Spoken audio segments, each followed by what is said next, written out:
NMOPS का कि जब भी हम आते हैं दिल्ली तो हमें प्रधानमंत्री के नाम पर ही रोका जाता है। तमाम संगठन आगे कर चले जाते हैं। हम लोग 25 नवंबर को दिल्ली आएंगे, हमारी जगह देते हैं तो अच्छी बात है, नहीं देते हैं तो दिल्ली का चप्पा चप्पा हमारा है, हमारे देश का है। हम अपनी बात अपने शांतिपूर्ण ढंग से अनुशासित होकर के अपनी बात हम लोग कहेंगे। एनएमओपीएस के दबाव में यूपीएस लाया गया। यूपीएस उससे भी रद्दी व्यवस्था है, वो पेंशन है ही नहीं है। और उसका प्रमाण मैं नहीं बता रहा हूँ, आप सब मीडिया के साथ ही अच्छे तरीके जानते होंगे।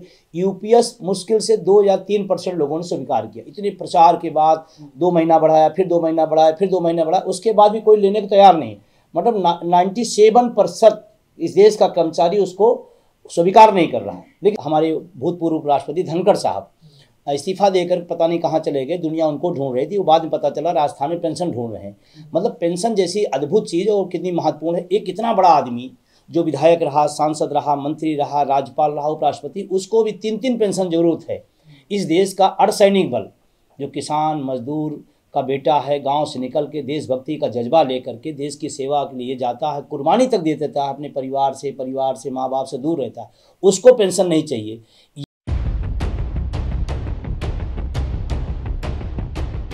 देखिए, आज प्रेस कॉन्फ्रेंस के लिए आपको इसलिए आमंत्रित किया गया और बुलाया गया कि एनएमओपीएस की 25 नवंबर को एक बड़ी रैली दिल्ली में आयोजित है।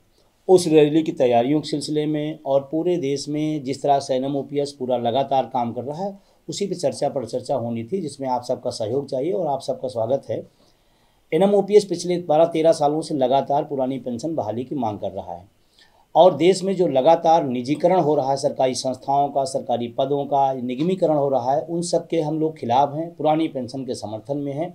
और इसी विषय को लेकर के हम पिछले कई सालों से लगातार संघर्ष कर रहे हैं।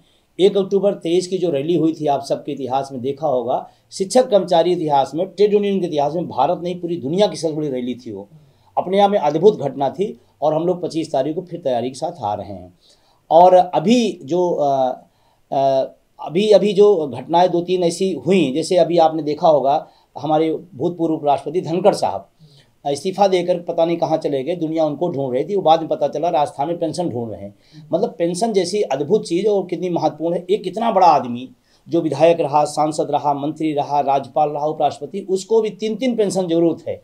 इस देश का अर्धसैनिक बल जो किसान मजदूर का बेटा है, गांव से निकल के देशभक्ति का जज्बा लेकर के देश की सेवा के लिए जाता है, कुर्बानी तक दे देता है, अपने परिवार से माँ बाप से दूर रहता है, उसको पेंशन नहीं चाहिए। ये हम समझते हैं ये न राष्ट्र नीति है, न नैतिक मूल्य के हिसाब से है, किसी तरह नहीं। नेता 4-4 पेंशन लेगा और सैनिक एक नहीं लेगा, ये गलत है। और इसीलिए आपके माध्यम से हमारी प्रधानमंत्री से मैं कहना चाहता हूँ, ये कौन सी राष्ट्र नीति अपना रहे, कौन सा राष्ट्रवाद है कि देश का नेता एसी में बैठ के 4 पेंशन लेगा और अर्धसैनिक बल एक नहीं लेगा। इसी तरह पूरे देश के लगभग 1 करोड़ के आसपास एनपीएस कर्मचारी है, वो मना कर दिया एनपीएस नहीं चाहिए। उसके बाद दबाव में, आंदोलनों के एनएमओपीएस के दबाव में यूपीएस लाया गया। यूपीएस उससे भी रद्दी व्यवस्था है, वो पेंशन है ही नहीं है। और उसका प्रमाण मैं नहीं बता रहा हूँ, आप सब मीडिया के साथ ही अच्छे तरीके जानते होंगे।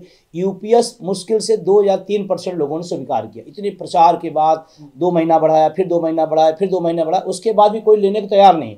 मतलब 97% इस देश का कर्मचारी उसको स्वीकार नहीं कर रहा है। लेकिन सरकार रोज विज्ञापन दे रही, अच्छा है। उसमें एक नियम जो सबसे महत्वपूर्ण मैं आपको बताना चाहता हूं कि एनपीएस से यूपीएस में जा सकते हैं, आंदोलन बढ़ा तो यूपीएस से एनपीएस भी आ सकते हैं। तो मैं एक सवाल करता हूं, जब आप एनपीएस से यूपीएस में जा सकते हैं, यूपीएस से एनपीएस में आ जाते हैं, एक विकल्प और दे दीजिए, ओपीएस। सारा फसादी खत्म हो जाएगा, जिसकी जो मर्जी हो लेगा। किसी को बहुत अच्छी लगती है एनपीएस ले ले, किसी को यूपीएस अच्छी लगती है ले, लेकिन जिसको ओपीएस लगती है वो भी ले ले। इसको खोलने में क्यों दिक्कत आ रही सरकार से सवाल है। और पेंशन जो एक आपके नारा बीच में और चल रहा होगा, 1 नेशन 1 इलेक्शन, आप सब भी अच्छे तरीके से सुने। मैं कहता हूँ वो आप अपने विषय को तो बड़े अच्छे तरीके से आप प्रचार करें, गाँव गाँव वॉल पेंटिंग हो रही है। हम कहते हैं उसी साथ 1 नेशन 1 एजुकेशन की बात क्यों नहीं कर रहे हैं ये देश के राजनेता। 1 नेशन 1 पेंशन की बात क्यों नहीं हो रही, सिर्फ इलेक्शन अकेले की बात होगी, क्योंकि इलेक्शन से आपका अपना स्वार्थ सिद्ध है। एजुकेशन से देश का फायदा होगा, पेंशन से देश के कर्मचारियों लाखों लोगों का फायदा होगा। ये सवाल लेकर के हम लोग आज आपके बीच में हैं और हम उम्मीद करते हैं कि 25 नवंबर की जो हमारी तैयारी है और जिस तरह का, हाँ उसमें दिक्कतें आ रही हैं जो लगातार शासन प्रशासन हमें पिछली भी रैलियों में बहुत डिस्टर्ब किया था, आप सब उसके गवाह हैं। उसमें रामलीला में पानी भर दिया गया था, परमिशन में बहुत दिक्कत आई, उसके बाद फिर रैली चलते चलते लाइट काट दी जाती थी, मतलब हर तरह से पजिल्ड होने के बाद, और हम उसी के प्राध्यापक हैं, हम उसी के पढ़ाने वाले हैं, सिविक्स, नागरिक शास्त्र जिसमें संविधान आता है, उसमें कॉन्स्टिट्यूशन आता है, हम पढ़ाते हैं लोकतंत्र है, आपको बोलने की, सभा करने की शांतिपूर्ण आज़ादी है, हम बच्चों को पढ़ाते हैं, हम ही को बोलने से मना किया जा रहा है।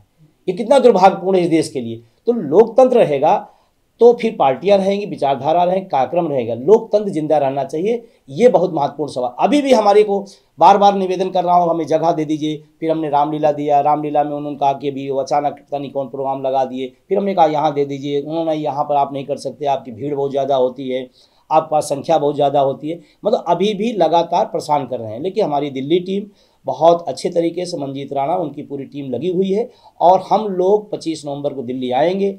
हमारी जगह देते हैं तो अच्छी बात है, नहीं देते हैं तो दिल्ली का चप्पा चप्पा हमारा है, हमारे देश का है। हम अपनी बात अपने शांतिपूर्ण ढंग से, अनुशासित होकर के अपनी बात हम लोग कहेंगे। लेकिन अभी भी निवेदन है आपके माध्यम से, शासन से, प्रशासन से, हम लोग इस देश के आँख नाक कान हैं। शिक्षक कर्मचारी क्या है, उसी के दम पर सारी व्यवस्था चलाते हैं। कोई मंत्री, किसी विभाग का मंत्री हो गया तो मंत्री काम नहीं करता, वो कर्मचारी करता, वो रिपोर्ट भेजता, हाँ साहब ये विभाग की प्रगति है, हम ही प्रगति करने वाले, हम ही प्रगति की रिपोर्ट देने वाले, और हमारी प्रगति पे आपको शून्यता आ जाती है। ये बड़ा गंभीर सवाल है। हमारे साथ राष्ट्रीय महासचिव तेलंगाना से हमारे बीच में है, हमारे साथ रामेंद्र श्रीवास्तव जी, नीरज त्रिपाठी जी और भरत शर्मा जी हिमाचल से हैं, और तमाम हमारी दिल्ली की टीम है। तमाम लोग हमारे साथ इस प्रेस कॉन्फ्रेंस में हैं, और हम उम्मीद करते हैं कि 25 नवंबर बहुत ऐतिहासिक कार्यक्रम और शांतिपूर्ण होगा। तो क्या अभी 25 नवंबर के लिए आपको रामलीला मैदान की परमिशन मिली है, वो अभी मना कर दिया गया? नहीं, वहाँ पर तो हम लोगों ने जो एनओसी वगैरह थी वो सब दे दिया गया था, और डेट खाली भी थी। हम लोगों को ओके हो गया कि प्रशासन का है मामला, सब हो जाए। फिर बाद में अचानक बता दिया गया कि 25 अक्टूबर से 30 नवंबर तक कोई जयंती कोई मनाई जाएगी, तो उसके लिए 36 दिन भजन चलेगा। मतलब रामलीला जैसा ऐतिहासिक जगह जहाँ आदमी अपनी बात, वो रामलीला मैदान नहीं है, वो हकों की आवाज़ की एक बुलंद तस्वीर है, एक बुलंद जगह है जहाँ पे आदमी अपनी बात, अपनी पीड़ा कह सकता है। और हम प्रधानमंत्री से नहीं कहें तो किससे कहें? तो वहाँ पर तो अभी लगा दिया गया कि नहीं, माननीय प्रधानमंत्री कार्यक्रम, इसलिए यहाँ पर कोई नहीं। हम लोगों ने जंतर मंतर दिया कि भाई ठीक है, हम जंतर मंतर कर लेंगे, शांतिपूर्ण जंतर मंतर प्रक्रिया चल रही है, हमने अपनी सब औपचारिकताएँ पूरी कर दी हैं। अभी उधर से जब आएगा तो देखते हैं क्या करते हैं। कब माना जाए जंतर मंतर का आपके यहाँ रैली होगी?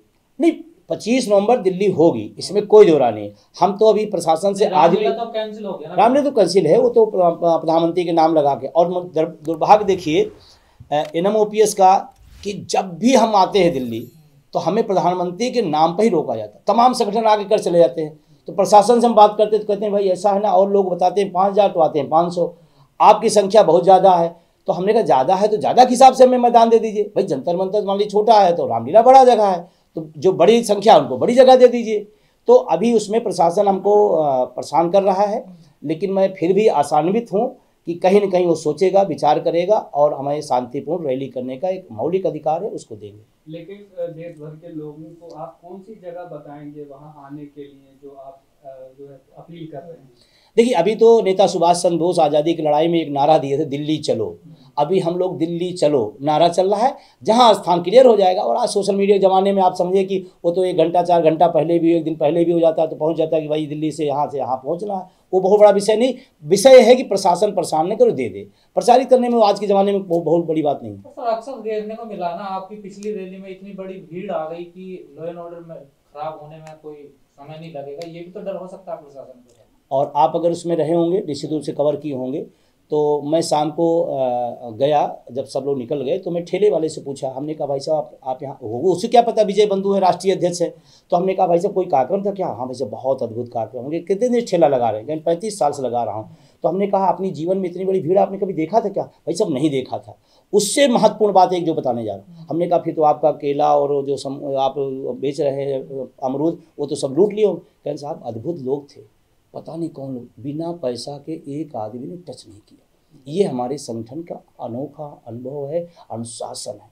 एक रत्ती पिछली इतनी बड़ी रैली थी, शायद प्रधानमंत्री की रैली होती तो इतनी बड़ी नहीं होती, जबकि 100 करोड़ रुपए खर्च करना पड़ता। लोग स्वतः है, उनके OPS का मुद्दा है, बुढ़ापे की लाठी है, और हम सब पढ़े लिखे पूर्णतः अनुशासित रहते, कहीं से कोई दिक्कत नहीं है। और यहाँ तक हम अपनी तरफ से संगठन तरफ निर्देश जारी करते हैं कि आपको किसी से भिड़ना नहीं, अपनी बात कहना है, ये है। टेंशन से बच क्यों रही है सरकार? क्योंकि आंदोलन तो पिछले कई सालों से सब जंतर मंतर पर भी कई सारा आंदोलन चला, लगातार बच क्यों रही है? नए नए बहाने, जैसे आपने कहा यूपीएस ले आए, अब ये क्या क्या करना? देखिए उसमें दरअसल सच बताएं आपको, सरकार की नीयत नहीं है कि हमारा आदमी ओल्ड एज में आत्मनिर्भर हो, जबकि नारा दूसरा दिया जाता है कि भारत क्या है, एक देश है ना, हम ही लोगों नागरिक हो। जब देश का नागरिक आत्मनिर्भर हो तो देश अपने आप आत्मनिर्भर होगा। तो सरकार की दरअसल नीयत नहीं है कि सामाजिक सुरक्षा मिले। ये बजट नहीं है सरकार का? नो, एकदम झूठ है। मैंने आपसे फिर कह रहा हूँ, अगर बजट नहीं होता है तो धनखड़ साहब 3 पेंशन, नेताओं को 4 पेंशन, वो भी तो हमारी टैक्स के पैसे का है। क्या उसके लिए अलग से कोई फंडिंग आती है? क्या विश्व बैंक से कोई पैसा आता है क्या नेताओं की सुविधाओं के लिए? हमारे आपके टैक्स के पैसे से आप भी पेंशन लेते हो, हमारे आपके टैक्स पैसे से आप भी वेतन भत्ता सुविधा लेते हो। तो पैसे की कोई नीयत की कमी है। अगर मान लीजिए राजस्थान दिया, छत्तीसगढ़ दिया, झारखंड दिया, हिमाचल दिया, इन 4 राज्य दे सकते हैं, तो केंद्र सरकार उससे तो कमज़ोर नहीं है। और दूसरी बात, एक जो महत्वपूर्ण बात बताने जा रहा हूँ, एक तरफ आप कहते हैं हम दुनिया की आर्थिक महाशक्ति बनने जा रहे हैं या बन गए हैं, तो जब आर्थिक महाशक्ति है तो पैसे कमी का सवाल ही नहीं है। जब देश गरीब था, आज आज़ाद हुआ, देश गरीब था तो पेंशन, ओल्ड पेंशन दी जा रही थी। आज आर्थिक महाशक्ति है तो ओल्ड पेंशन नहीं दी जाती, उसमें एनपीएस दी जाएगी। तो इसका मतलब झूठ बोला जा रहा है, प्योर झूठ बोला जा रहा है। और हम तो कह रहे हैं जब रिटायर होंगे तो पेंशन की जरूरत है। यहाँ तो एक बार सांसद रहे उसकी पेंशन, वर्तमान में कोई राज्यसभा है तो उसका वेतन, एक साथ वेतन और पेंशन दोनों लिया जा रहा है। पैसे की कमी है? अगर होता तो आप भी नहीं लेते। जैसे हम आप एक गार्जियन भी हैं, हम शाम को अपनी तमाम व्यवस्थाएं कर लें और बच्चे को रख दी भैया पेंशन खरीदने मांगे तो हम कहते नहीं भाई पैसा नहीं है, तो इसका मतलब कि हम झूठ बोल रहे हैं उसके साथ। तो इच्छा शक्ति नहीं है सर? इच्छा शक्ति नहीं, नियत नहीं है। नियत है कि लोग 5 किलो राशन पर जिंदा रहे, वही आज़ादी मानी जाए। सर अभी जैसा कि बिहार विधानसभा चुनाव का दौर चल रहा है और वहाँ पे जो इंडिया गठबंधन, महागठबंधन है, उसने ओपीएस मुद्दे को अपने मैनिफेस्टो में शामिल किया है, उसके बारे में क्या कहना चाहेंगे और उसका क्या दूरगामी परिणाम होने वाला है? देखिए, बिहार के लोगों से मैं निवेदन करना चाहता हूं कि इंडिया गठबंधन ने ओल्ड पेंशन स्कीम की बात कही है कि हमारी सरकार बनेगी तो हम ओल्ड पेंशन लागू करेंगे। शिक्षक कर्मचारी होने नाते उनके परिवार के लोगों से मैं निवेदन करूंगा, वोट फॉर ओपीएस का जो एनएम ओपीएस का अभियान उसको चलाएं, उसको आगे बढ़ाएं। अगर सरकार बदलती है और ओपीएस मिल जाता तो हमारे लिए उससे बड़ी कुछ नहीं। हमको किसी पार्टी, किसी दल, किसी नेता, किसी सरकार से लेना देना, हमको जो भी ओपीएस देगा मैं उसके साथ खड़ा रहूँगा। क्यों? मेरा मुद्दा है और मेरे मुद्दे को, हम अपने मुद्दे के प्रति निहायत स्वार्थी हैं। जैसे नेता को टिकट नहीं मिलता तो नेता दूसरा दल बदल देता। बिहार में भी देखा आपने, तमाम दलों के लोग इधर से उधर क्यों आए, वो टिकटों के लिए। हमारी ओल्ड पेंशन की कोई बात करेगी तो बिल्कुल मैं उसके साथ रहूँगा और रहना भी चाहिए। और बिहार का परिणाम निश्चित रूप से पेंशन आंदोलन के लिए, भारतीय राजनीति के लिए भी एक बड़ा निर्णायक होगा। बिहार के लोग अपना भी पेंशन लो और देश के लिए रास्ता खोलो।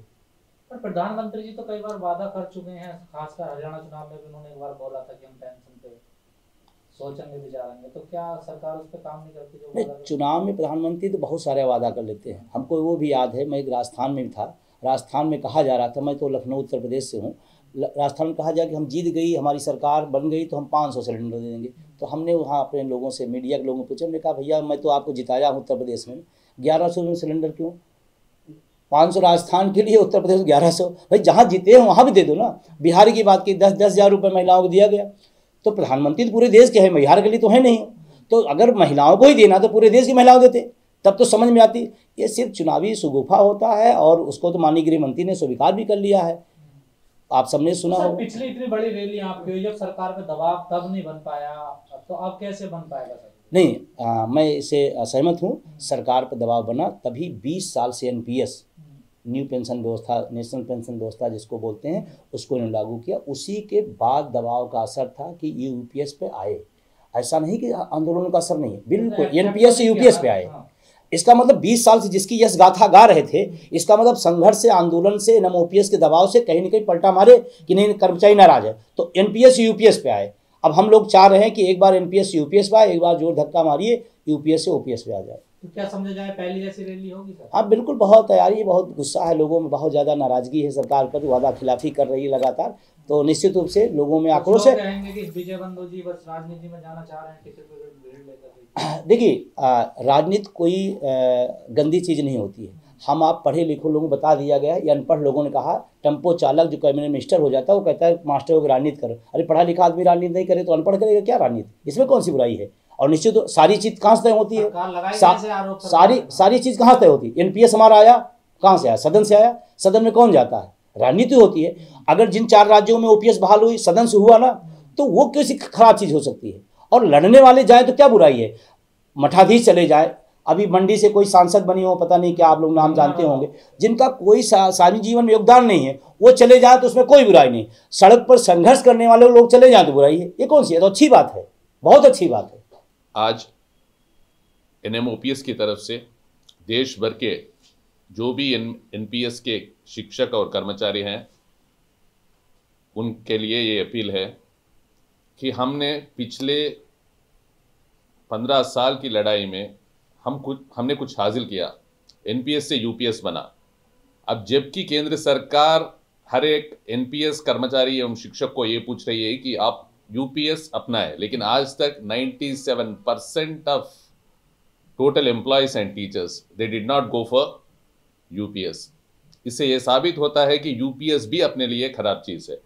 तो अगर हमें यूपीएस नहीं, एनपीएस नहीं, खाली ओपीएस चाहिए, पुरानी पेंशन की बहाली चाहिए, तो हम ये अपील करते हैं कश्मीर से कन्याकुमारी तक, कटक से अटक तक, वो राज्य सरकार की शिक्षक हो, कर्मचारी हो या राष्ट्र सरकार की, हर एक शिक्षक एवं कर्मचारी सब छोड़ के 25 नवंबर के दिन दिल्ली चलो। एक ही नारा है, दिल्ली चलो। दिल्ली में जितने भी 1 करोड़ से ऊपर जो शिक्षक और कर्मचारी अगर पहुंच गए तो सरकार को किसी भी हालत में पुरानी पेंशन बहाल करना पड़ेगा। और एनएमओपीएस जब तक पुरानी पेंशन बहाली नहीं होगी तब तक रुकेगी नहीं। इसलिए मेरा ये अपील है, दिल्ली चलिए। Thank you. रणनीति रहने दीजिए, राजनीति रहने दीजिए। जैसे विजय कुमार बंधु जी ने अभी बताया, हमारे पूज्य अध्यक्ष ने, हमारा तो एक ही मांग है, हमें 10 मांग नहीं है, एक ही मांग है। वो क्या है? पुरानी पेंशन बहाली। उसके लिए हर कदम उठाएंगे जो भी उठा सकते हैं और पुरानी पेंशन बहाली तक रुकेंगे नहीं। सत्ता में वही रहेगा जो पुरानी पेंशन बहाल करेगा। अब आप आगे जाके देखिए, बिहार में वही हो रहा है और उसके बाद आने वाले जो इलेक्शंस हैं, आप कहां भी लीजिए, पंजाब लीजिए, उत्तर प्रदेश लीजिए, हर एक जगह पे वही सत्ता में आएगा जो पुरानी पेंशन बहाल करेगा। और फाइनली दिल्ली के गद्दी पे भी वही बैठेगा जो पुरानी पेंशन बहाल करेगा। अब ये आप इसे राजनीति समझिए, रणनीति समझिए, बस एक ही नीति है, शिक्षक एवं कर्मचारी की पुरानी पेंशन की नीति, बुढ़ापे की लाठी, और कुछ नहीं। Thank you.